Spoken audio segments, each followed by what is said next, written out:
Hello guys, this is me about Rajib. I am from Rajib75. This is my new video, how to save internet from mobile.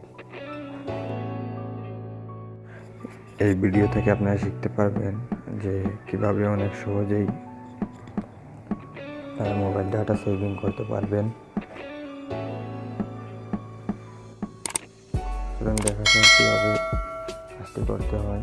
প্রথমে কানেকশনে যেতে হবে আপনাদের mobile সেটিংয়ে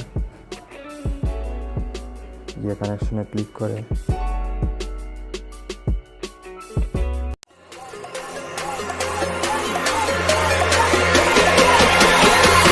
Okay, let's try something different. Click করে data use এখানে আপনার click করতে হবে। তারপরে দেখতে পাচ্ছেন যে এখানে লেখা আছে ব্যাকগ্রাউন্ড ডাটা, এখানে আপনার ক্লিক করতে হবে।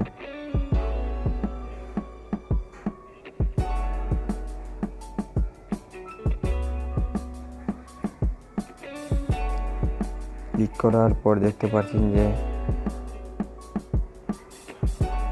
ব্যাকগ্রাউন্ড ডাটা অন, মানে এখানে আপনাদের ব্যাকগ্রাউন্ড থেকে ডাটা কেটে নেওয়া হচ্ছে, যার ফলে আপনাদের মোবাইলে ডাটা অনেক সহজেই কেটে যাচ্ছে আপনার অজান্তেই। আপনারা যদি এই অপশানটা বন্ধ করে দেন তাহলে আপনাদের মোবাইল ডাটাও অনেক সেভিং হবে। দেখতে পাচ্ছেন যে ব্যাকগ্রাউন্ড ডাটা অপশনটি বন্ধ হয়ে গেছে। Thanks for watching my video and subscribe my